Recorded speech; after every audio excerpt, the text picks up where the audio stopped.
Head day fertility అమ్మ అనే పిలుపుకు శ్రీకారం చుట్టండి. పొందండి ఉచిత మొదటి కన్సల్టేషన్, మొదటి స్కాన్. సంప్రదించండి 8880747474. ముఖ్యంగా ఇసుక దందాలతో, ఇసుక అక్రమ ఇసుక రవాణాతో అదైతే ఎంత దోపిడీ అంటే సార్, తాటి చేత అంత లోపలికి తవ్వేసి ప్రకృతి వనరులు దోచి, ఎప్పుడు ప్రకృతి చాలా ఒకే లారీ నంబర్తో, ఒకే టిప్పర్తో, ఒకే టిప్పర్ నంబర్తో, ఘోరం అంటున్నాయి, ఒకే పర్మిట్తోనే పదుల సంఖ్యలో లారీ ఘోరం అంటున్నాయి కదా. దానికి ఎంత ఘోరం అంటే దాన్ని ఇంకా మంత్రులు చెప్పుకుంటా ఉన్నారు, మేము 1400 కోట్ల ఆదాయం సంపాదించినాం, 200. ఇదైతే మూర్ఖత్వం. రేపు దానివల్ల కొన్ని వందల కోట్ల పర్యావరణం దెబ్బతిన్నది. మరి అధికారులు ఏం చేస్తున్నారు అసలు? జోరీగల్ లాగా ఇక్కడ అంతా కూడా సారీ టు సే అధికారి ఎవరు కూడా ఎదురు మాట్లాడే పరిస్థితి ఈ ప్రభుత్వం లేదు. చూద్దాం చూస్తూ ఊరుకునేటువంటి పరిస్థితి తప్ప అధికారి చెప్పింది విని ప్రభుత్వం వినడానికి అవకాశమే లేకపోతే, ఏదైనా కలెక్టర్స్ కాన్ఫరెన్స్ అయితే ముఖ్యమంత్రి 5 గంటలు ప్రసంగం ఇస్తారు తప్ప కలెక్టర్స్ నుంచి దేర్ ఇస్ నో వర్షన్. అట్లా అనేక రిపోర్ట్స్ రాసిన విజిలెన్స్ అంటే డెమోక్రటిక్ ఆర్గనైజేషన్స్ చర్యలు తీసుకోవాల్సినటువంటి ప్రజాస్వామిక సంస్థలు కూడా నిర్వీర్యం అయిపోయినాయి. ఈ ఇసుక దందాల వల్ల దక్షిణ కాశీగా పేరొందిన వేములవాడ రాజరాజేశ్వర టెంపుల్ కూడా కళ తప్పుతోంది. అసలుకి అక్కడ టిప్పర్లు నీళ్లు లేవు, అక్కడ అక్రమ కట్టడాలు కట్టడం వల్ల ఒక్కటి మాత్రం జరిగింది. ఉసుక అక్రమ రవాణాలో చాలా బాగా ఇసుక అక్రమ రవాణా చేస్తూ ఉన్నాం. పోలీసు, రెవెన్యూ లేదా అక్కడ ఉండబడేటువంటి అందరూ కూడా ఎవరైనా వ్యతిరేకిస్తే వాళ్ళ లారీలెక్కించి చంపైనా బ్యూటిఫుల్ బిజినెస్ చేస్తున్నామని ఈ మధ్యనే గౌరవ కేసీఆర్ గారు ఒక రివార్డ్ ఇచ్చినారు హానరేబుల్ సంతోష్ గారికి. ఆయన కూడా మా ఊరు, ఆయన కుదురుపాక రాజ్యసభతో రివార్డ్ చేసినారు. Because is doing business, sand business perfect అని. అటువంటి పరిస్థితి ఉంది. ఏం చేస్తాం? బాజాప్తా వాళ్ళు ఉసుక వ్యాపారం చేస్తున్నారని చెప్తుంటే కూడా, ఒక లారీ పేరు మీద 10 లారీలు పోతున్నాయని తెలిసి కూడా, అందరూ పడి చనిపోతున్నారని తెలిసినాక కూడా, ఆ ప్రాంత ప్రజలు దాని మీద నిరసన చెప్తుంటే కూడా, రేపు పొద్దున ఆ జిల్లాలో ఎన్నికల మీద ప్రభావం చూపెట్టబడే అతిపెద్ద అంశం అది కూడా. ఉసుక అక్రమ రవాణా అనేటువంటి ప్రజలు ఇట్లా ఆందోళనగా పక్కకు వాగులో ఉసుకుంటుంది, ఆ పక్కన ఇల్లు కట్టుకుంటాడు, ఆయనకు ఉసుక దొరకదు, లారీలో కళ్ళ ముందర ఎత్తుకుపోతా ఉన్నారు. ఉండదా? ప్రతిపక్షాల ఉద్యమ కారణంగా ఇటీవల రెవెన్యూ అధికారులు తనిఖీలు చేస్తే 10 నిమిషాలలోనే 10 లారీలు పట్టుబడ్డాయి అంటారు. ఆ తర్వాత మళ్ళా ఒక లారీ కూడా పట్టుబడ్డం లేదు. నా దగ్గర రికార్డు ఉంది, పిటిషన్స్ చీఫ్ సెక్రటరీతో సహా. ట్రిబ్యునల్, గ్రీన్ ట్రిబ్యునల్ వేసిన పేపర్ చూపిస్తాం, మీకు పంపిస్తాం. అన్ని నోటీస్ ఏం లాభం? ఎవరు యాక్షన్ లేదు. చీఫ్ సెక్రటరీ కలిసి చెప్పినాం, నేను పర్సనల్గా. మీరు అధికారంలోకి వస్తే ఈ అక్రమ రవాణా అదంటూ అడ్డుకట్ట వేస్తారా? ఖచ్చితంగా రాజరాజేశ్వరి గుడికి పూర్వవైభవం తీసుకొస్తారా? డెఫినెట్లీ.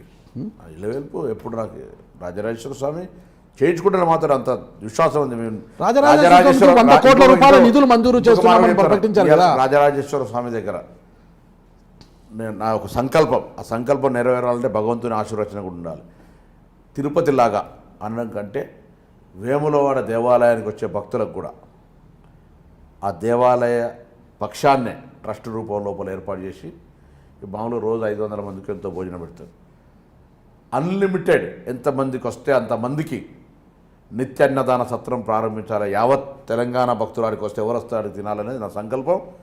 తప్పకుండా నేను ఆ శివుని ఆశీర్వచనంతో అది పూర్తి చేస్తానటువంటి నమ్మకం కూడా నాకు. యావత్ తెలంగాణ ప్రజలే అంటున్నారు, ఇతరులు కూడా బయట వారు కూడా వస్తుంటారు కదా. అంటే మహారాష్ట్రలో వస్తారు, ఆంధ్ర, అట్లా నేను జనరల్ చెప్తున్నా. అంటే ఇక్కడ భక్తులు ఎక్కడి నుంచి వచ్చినా అంటే భక్తునికి దేర్ ఇస్ నో క్రైటీరియా. అమెరికాకే వస్తే కూడా భక్తుడే, అట్లా ఏం ఇష్యూ లేదు. ఎవరు వచ్చినా, ఎంతమంది వారికి నిత్య అన్నదాన సత్రం ఏర్పాటు చేయాలి. ఫ్రమ్ టెంపుల్ నియంత్రణ లోపలే ఆ విధంగా చేస్తాం. ఎందుకంటే ఇప్పుడు లేదంటారా అన్నదానము? 500 మందికో 600 అట్లా చాలా లిమిటెడ్. నేను ఎందుకు అంటున్నా అంటే, నేను మా దగ్గర జమ్మికుంట దగ్గర అపర భద్రాద్రి అని ఇల్లందకుండా మండలం ఉంటుంది. శ్రీరాముని కళ్యాణం అవుతుంది. భద్రాచలంలో ఎంతమంది వస్తారో అక్కడ కూడా అంతమంది వస్తారు. నేను 2 ఎంపీ అయిన తర్వాత నేను అక్కడికి వెళ్ళినా. మంచినీళ్ళు దొరకడం కూడా ఇబ్బంది ఉండే. నేను నా ఫ్యామిలీతో అందరికీ వెళ్ళిపోతే, దాని తర్వాత ఆ రోజు సంకల్పం తీసుకున్నా, రామా అందరు కళ్యాణానికి పోతాం, భోజనం చేసేస్తాం, నీ కళ్యాణానికి వస్తే భోజనం కూడా లేదని తెలుసు జమ్మికుంట ప్రాంత ప్రజలందరికీ. నో, నెక్స్ట్ ఇయర్ నీ కళ్యాణానికి ఎవరు వస్తాలు భోజనం తినిపోవాలన్నా ఇయ్యలేడు కూడా ఆ కార్యక్రమం అందరి సహకారంతో ఇల్లంతకుంట రాముని దగ్గరికి పెళ్ళికి వచ్చే ప్రతి భక్తుడికి భోజనం తినిపోతారు. ఇప్పుడు నేరెళ్ళ ఇసుక సంఘటనకు సంబంధించి ఆ టిప్పలది దళితులు కొంతమంది చనిపోయారు కదా అది. అయితే ఆ సంఘటన నుంచి ఒక కమిషన్ ఏర్పాటు చేసింది కేంద్రము, అదంతా కూడా ఎంక్వైరీ అంతా అయిపోయింది. కాంగ్రెస్ పార్టీ కొద్దిగా ఆర్థిక సాయం కూడా చేసింది మీరా కుమార్ గారు వచ్చినప్పుడు వారికి అందరు కూడా. అయితే ఆ నివేదిక అనేది ఇంతవరకేంది బయటికి రాలేదు. దాని మీద ఒక పొన్నం ప్రభాకర్ గారు ఎలాంటి పోరాటం చేస్తున్నారు? ఇప్పుడు మొన్న నేరెళ్ళ బాధితులందరినీ 1 సంవత్సరం అవుతుందని రాష్ట్ర కాంగ్రెస్ అధ్యక్షుడి దగ్గర తీసుకొచ్చాము. జానారెడ్డి గారిని, ఉత్తమ్ కుమార్ రెడ్డి గారిని, మిగతా నాయకత్వాన్ని అందరినీ కల్పించాము. వారు వాస్తవంగా ఒకసారి రాహుల్ గాంధీ గారి కార్యక్రమం పెట్టిస్తామనేటువంటి మాట చెప్పిన ఆ అంశం మీద ప్రభుత్వంలో 2-3 అంశాలు వచ్చాం. ఒకటి, నేషనల్ ఎస్సీ కమిషన్ సభ్యులు గౌరవనీయులు శ్రీ రాములు గారు ఆనాడు నేరేళ్ళకి వచ్చి కొన్ని కామెంట్స్ చేసినారు. ఆ ఇష్యూ మీద రిపోర్ట్ చేసినారు. నేను అడుగుతా ఉన్న రాములు గారు, ఆ కమిషన్ కామెంట్స్ రిపోర్ట్స్ ఏ చిత్తబుట్టలోనే తీసి వాటి మీద చర్య తీసుకోండి. నెంబర్ 1. నెంబర్ 2, మేము కూడా స్వయంగా మా పార్టీ పక్షాన నేషనల్ ఎస్సీ ఎస్టీ కమిషన్లో ఫిర్యాదు చేసినాము. అది కూడా ఎక్కడేసిన గొంగలు అక్కనే ఉన్నది. నేను చెప్తే ప్రజాస్వామిక సంస్థలు పనిచేయకుండా నియంత్రిస్తున్నటువంటి పరిస్థితి ఉంది. తప్పకుండా మేము ప్రభుత్వం వచ్చిన తర్వాత ఆ కేసు మీద తప్పుడు కేసు వేసినటువంటి వాళ్ళందరినీ విచారణ చేస్తాం, దోషులుగా నిర్దేశిస్తాం, వీళ్ళ మీద కేసులు ఎత్తేస్తాం. వీళ్లకు రేపొద్దున ప్రభుత్వ పరంగా ఆర్థికంగా చాలా ఫిజికల్గా నష్టపోయినటువంటి పరిస్థితులలో వాళ్ళందరికీ సహకారం చేస్తామని దట్ ఈజ్ అవర్ అష్యూరెన్స్. దాంతోపాటుగా అక్కడక్కడ అనేక సందర్భాల్లో కూడా దళితుల మీద ప్రత్యేకించి దాడులు జరుగుతున్నటువంటి పరిస్థితి, అవన్నిటి కూడా అంశంలో తీసుకొని ఏ విధంగా ఈ ప్రభుత్వం మీద పోరాటం చేయడం, మేము వచ్చినాక న్యాయం చేయడం అనేటువంటిది మా ఎజెండాలో ఉంది. పర్టికులర్లీ నేరెళ్ళ పార్టీ హైకమాండ్ నోటీసులు ఉంది. త్వరలో వాళ్ళకు కూడా ఆ ఇష్యూని ఏ విధంగా మొన్న ఎస్సీ కమిషన్ సభ్యుడు సోదరుడు నా లాంటి విద్యార్థి నాయకుడు ఎర్రోల శ్రీనివాస్ అక్కడికి వచ్చారు. కేసు ఎఫ్ఐఆర్ కాలేదన్నారట. నేను ఎఫ్ఐఆర్ కాపీ తెచ్చిన ఆయనకి ఇచ్చి, ఎస్సీ కమిషన్ చైర్మన్ కదా ఇక్కడ, ఎఫ్ఐఆర్ కాలేదు అన్నోళ్ళ మీద చర్య తీసుకో, ఎఫ్ఐఆర్ కాపీది కేసు ఎత్తేస్తావా లేకపోతే ఆ కేసు మీద ఏమైంది, దళితుల మీద ఉల్టా కేసు పెట్టినటువంటి పరిస్థితులలో అని అడగదలుచుకున్న. ఇటువంటి కార్యక్రమాలు కొన్ని ఉన్నాయి. వర్క్ లోడ్ వలన చేయలేకపోతున్నా. బరాబర్ తొందరగా ఇటువంటి కార్యక్రమాలన్నీ చేస్తాం. కిరణ్ కుమార్ రెడ్డి గారు సీఎంగా ఉన్నప్పుడు మీరు ఎంపీగా ఉన్నారు కదా, ఆయనతో ఎలాంటి సన్నిహిత్యం ఉండింది? ఆయన ద్వారా ఎలాంటి అభివృద్ధి చేయగలిగారు మీరు? సార్, ఇప్పుడు కాంగ్రెస్ పార్టీ ముఖ్యమంత్రిగా వారు ఏం కార్యక్రమాలు తీసుకున్నారో దాంట్లో ఇష్యూ లేదు. నేను కేంద్ర ప్రతినిధిగా నేను పార్లమెంటుకు సంబంధించినటువంటి అన్నీ కూడా ఇలా నర్సింగ్ కాలేజ్ సెంట్రల్ స్కూలే, 20 crores తోటి mother and child ward central గవర్నమెంటే, ఎలగందల్ టూరిజం ప్రాజెక్టు సెంట్రల్ గవర్నమెంటే, 2 కేంద్రీయ విద్యాలయాలు సెంట్రల్ ప్రాజెక్టే, రైల్వే సెంట్రల్ ప్రాజెక్టే, పాస్పోర్ట్ సెంట్రల్ ప్రాజెక్టే, జేఎన్ఎన్ఆర్యు బస్సులు సెంట్రల్ ప్రాజెక్టే, ఎఫ్ఎం రేడియో సెంట్రల్ ప్రాజెక్టే, యూనివర్సిటీలో food and science course central ప్రాజెక్టే. ఈ 31 మండలాలు ఉంటే 29 model schools, each model school 3 crores rupees. Then మళ్ళీ 1 కోటి ఇచ్చిన, 4 కోట్లతో తీసుకొచ్చిన కేంద్ర గవర్నమెంటే.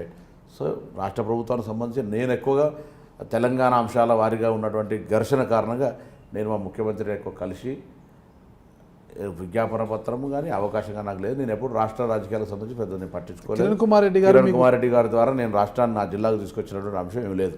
కిరణ్ కుమార్ రెడ్డి గారు బాగా సన్నిహితంగా ఉండేవారు మీతో అని అంటున్నారు కదా. అయితే కిరణ్ కుమార్ రెడ్డి గారు ఎప్పుడు సన్నిహితంగా ఉన్నారని అనలే నేను. అవును, ముఖ్యమంత్రిగా కాకముందు సన్నిహితంగా ఉండి కూడా తెలంగాణ అంశం వస్తే డిఫర్ అయినాము, ఆయనతోటే కొట్లాడినాము. ఇలా కేసీఆర్ తోటి పోరాడే అంశంలో ఇక్కడ కాంప్రమైజ్ కామని చెప్పడం గురించి చెప్పిన. రాష్ట్ర విభజనతో దూరం కాంగ్రెస్ పార్టీకి దూరమైన కిరణ్ కుమార్ రెడ్డి గారు తిరిగి మళ్ళీ కాంగ్రెస్ పార్టీలోకి వచ్చారు కదా, రాహుల్ గాంధీ గారి సమక్షంలో మళ్ళీ కండా ఒప్పుకున్నారు. మీకు ఎలా ఉంది? ఆంధ్ర మనకు ఇప్పుడు ఏమున్నది, ఎక్కడ ఉన్నా ఆంధ్రలో కాంగ్రెస్ పార్టీ పటిష్టత కొరకు కష్టపడు ఆనాడు అనవసరంగా సోనియా గాంధీ గారి ముందు తెలంగాణ ఇవ్వడంలో నాకేం అభ్యంతరం ఒప్పుకొని ఇక్కడికి వచ్చి అనవసరంగా రాద్ధాంతం చేసి ఆంధ్రాలో కాంగ్రెస్ నష్టానికి కారకుడైనాం. ఇలా అటువంటి ఆంధ్రాలో కాంగ్రెస్ మళ్ళీ పైకి తేవడానికి ప్రయత్నం చేయమని కోరుతున్నా. ఎందుకు చెప్తున్నా అంటే ఒప్పుకున్నారు కిరణ్ కుమార్ రెడ్డి గారు 100%. ఇవాళ ఆనాడు కిరణ్ కుమార్ రెడ్డి గారు ఒప్పుకున్నట్టుగానే చంద్రబాబు నాయుడు గారు కూడా ఒప్పుకొని ఒక ప్రెస్ కాన్ఫరెన్స్ చేసి మాకు రాజధానికి ఇన్ని పైసలు కావాలని. ఈయన కూడా ఆనాడు సోనియా గాంధీ గారు ఎంత సంసిద్ధత అంటే కిరణ్ కుమార్ రెడ్డి గారు కాదు, ఆంధ్ర నాయకత్వం అంతా కూడా ఇంక్లూడింగ్ కావూరు సాంబశ్వర్, ఇలా పురంధేశ్వర్ గారు చాలా పెద్ద మాటలు మాట్లాడుతుంది. తెలుగుదేశంతో కాంగ్రెస్ కలిస్తే ఎన్టీ రామారావు ఆత్మక్షోభిస్తుందని. కాంగ్రెస్ ప్రభుత్వంలో నువ్వు మంత్రివి, నీ ఆత్మ ఏమిటి క్షోభించింది? ఎలా మాట్లాడితే తనకు అర్థం ఉండాలి కదా. అటువంటి వాళ్ళంతా మీరేం చెప్తే మా పదవులు మాత్రం మంత్రులు ఉండాలి, మీరే నిర్ణయం తీసుకుంటే ఆ నిర్ణయం మేడం అని పోవాలి, బయటికి వచ్చి మాత్రం మేము తెలంగాణ వ్యతిరేకిస్తామని చెప్పాలి. ఎంత అన్యాయం! నాకు కలిసి ఉండడం ఇష్టం లేదని నా ప్రజలు మొత్తుకుంటే కూడా నువ్వు కలిసి ఉంటాడని నేనేం చేయాలి? అటువంటి పరిస్థితులలో ఆనాడు కిరణ్ కుమార్ రెడ్డి గారు మా రాష్ట్రానికి ఏమేమి కావాలని అడిగితే 1,00,000 కోట్లు ఇచ్చడానికి సిద్ధంగా ఉండే సోనియా గాంధీ గారు విత్ ఇంప్లిమెంటేషన్. ఆ అవకాశం కోల్పోయారు. ఇలా నరేంద్ర మోడీ అన్ని హామీలు నీటి మూటలు అయిపోయినాయి. పెద్ద మాకంటే ఎక్కువ మోసగాడిలాగా తెలంగాణ కంటే ఆంధ్ర ప్రజలకు ఇలా మోడీ గారు చిత్రీకరించబడుతూ ఉన్నారు. అదే మళ్ళీ రాహుల్ గాంధీ గారు చెప్పినారు, కాంగ్రెస్ గవర్నమెంట్ అసలు స్పెషల్ స్టేటస్ ఇస్తా అన్నాడు. ఇలా స్పెషల్ స్టేటస్ అంశంకి వస్తే ఒక్క నిమిషం మాట్లాడతా. చంద్రశేఖరరావు గారు పార్లమెంట్లో నా పక్కన కూర్చున్నారు సెంట్రల్ హాల్లో. ప్రభాకర్ ఏమన్నా కానీ సోనియా గాంధీ దేవత,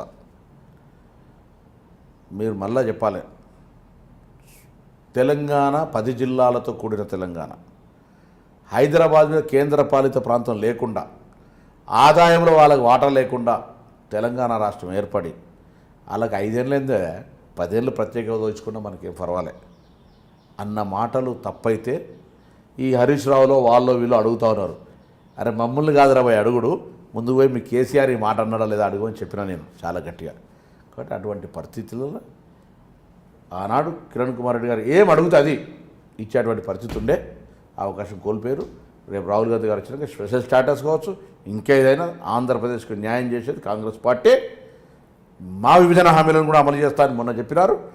2 రాష్ట్రాల విభజన హామీలు ఏదైతే అగ్రిమెంట్స్ ఉన్నాయో అది ప్రభుత్వ విశ్వసనీయతకు సంబంధించిన అంశం. అది ఆ విశ్వసనీయత లేని రాజకీయ నాయకుడు వింత పశువుతో సమానం అనేటువంటి విశ్వాసం గల వ్యక్తిగా మీకు తెలంగాణలో రాహుల్ గాంధీ గారి 2 రోజుల పర్యటన ఎలా సాగిందంటే రాహుల్ గాంధీ గారి పర్యటన ఏ విధంగా కొనసాగింది అనడానికి కేసీఆర్ ముందస్తు ఎన్నికల ప్రణాళిక లేదా కేసీఆర్ యొక్క భయము, కేటీఆర్ అసహనమైనటువంటి frustration words example. Congress party ఎన్నికల వాగ్దానాలు 58 సంవత్సరాలకి పెన్షన్ ఇస్తాం, 2 లక్షల రూపాయలకు రుణమాఫీ చేస్తాం, మహిళా సంఘాలకు 1,00,000 రూపాయలు ఇస్తాం, నిరుద్యోగ భృతి ఇస్తాం, రైతులకు గిట్టుబాటు ధరిస్తాం, ఇల్లు లేని వాళ్ళందరూ కూడా ఇల్లు కట్టుకోవడానికి నిధులు ఇస్తాం. ఆ మాటలతోటి అడుగుతా ఉన్నాడు. ఇవాళ అవునయ్యా నువ్వు డబుల్ బెడ్రూమ్ కట్టిస్తా అంటే నేను ఇక్కడ ఇన్ని లెక్కేది ఆర్థికంగా ఆ ఖజానా పరిస్థితి ఏందని నేను అడిగినా. నీ ఎన్నికల వాగ్దానం అది, ఇది నా ఎన్నికల వాగ్దానం, నెరవేర్చే బాధ్యత నాది. నెరవేర్చకపోతే ప్రజలు నన్ను అడుగుతారు. నువ్వు నెరవేర్చనోడు 10% కూడా అమలు చేయనోడివి, నన్ను అడిగే హక్కు నీకు ఎక్కడదంటూ ఇవన్నీ కూడా వాళ్ళకి భయమయ్యే. ప్రగతి ఆవేదన సభ నివేదన కాదు అది, ప్రగతి నివేదన అయితే ఏ గ్రామాల వారికి ఆ గ్రామాల వారికి పెట్టు. రా మా జిల్లాకు నువ్వు మెడికల్ కాలేజ్ అనౌన్స్ చేసి ఎందుకు ఇవ్వలేదు రా, నా ఇరిగేషన్ ప్రాజెక్టులు ఏమైనా రా, మనుషులకు షెట్టకోపం కాదు దేవుని కూడా షెట్టకోపం పెట్టిన కదా వేములవాడ తంతెల కాడికి రా అని అడుగుతాం. ఆడికి రాడు, అందరినీ తీసుకొస్తాడు. 25 లక్షల మందికి 300 బాత్రూమ్లు కట్టే మీటింగ్ అది. నేనేం మాట్లాడాలి దాని గురించి. నమస్కారం. పొన్నం ప్రభాకర్ గారి గురించి తెలుగు రాష్ట్రాల ప్రజలకే కాదు ఐడ్రీమ్ వీక్షకులు కూడా తెలుసుకోవాలంటుంది. ఒక్కసారి మీ కుటుంబ నేపథ్యం చెప్పండి చివరిగా. తండ్రి గారి పేరు? మాది ఉమ్మడి కుటుంబం. తండ్రి గారి పేరు, తల్లి గారి పొన్నం సత్తయ్య, మల్లమ్మ, అమ్మ నాయన, నాకు 2 అన్నలు, 2 సిస్టర్స్, మాది 5 కుటుంబం. నాకు కూడా 2 బాబులు, ఒకడు మొన్ననే ఇంజనీరింగ్ జాయిన్ అయినాడు, ఒకడు ఇంటర్ ఫస్ట్ ఇయర్ చదువుతా ఉన్నాడు. అందరు కూడా ఉమ్మడి కుటుంబం. ఇయ్యాలి కూడా అందరు కుటుంబంలో కూడా కలిసి లేకపోతే భవిష్యత్తులో ప్రజలతో కలిసి ఉంటామని విశ్వాసంగా అందరం కూడా కలిసి ఉంటాం. ఎవరి ప్రొఫెషన్ వాళ్ళు ఎవరు అందరూ. విద్యాభ్యాసం ఎక్కడ కొనసాగింది? కేజీ టు పీజీ కేసీఆర్ వాగ్దానాలు లెక్క కాదు కానీ ప్రభుత్వ పాఠశాల ధనగరవాడ స్కూల్ నుంచి పెట్టుకుంటే ఎస్ఆర్ఆర్ కాలేజ్ దాకా అంత అక్కనే కరీంనగరే. నేను కరీంనగర్ బిడ్డను, కరీంనగర్లో పుట్టి పెరిగి రేపు అన్ని అక్కనే నాయమొత్తం. ఒక చివరిగా వైఎస్ రాజశేఖర్ గారు మీకు ఎంతో సహకరించినా కూడా ఆయన మరణానంతరం ఆయన కుటుంబంతో నడవలేకపోయారు. ఉద్యమం, తెలంగాణ ఉద్యమం చాటు నా కుటుంబానికి దూరం అయిపోయారు అంటుంటారు. కారణం ఏంటి? ఎంత ఉద్యమం జరిగినా ఏం జరిగినా ఇవాళ కూడా రాజశేఖర రెడ్డి గారిని గౌరవిస్తాం, అభిమానిస్తాం. అంతే విధంగా నన్ను గెలిపించిన నా నియోజకవర్గ ప్రజల గౌరవాన్ని కూడా కాపాడే అంశం మీద తెలంగాణలో పోరాటం చేసిన ఎవరికి వ్యతిరేకం కాదు డెఫినెట్లీ. అయితే ఇవాళ రాజశేఖర రెడ్డి గారు అంటే అభిమానం. అందుకే ఇప్పుడు అట్లా ఇప్పుడు రాజకీయంగా నా ప్రాంతం గురించి పోరాడితే నేను ఎవరికి వ్యతిరేకం అనుకుంటే తప్పది.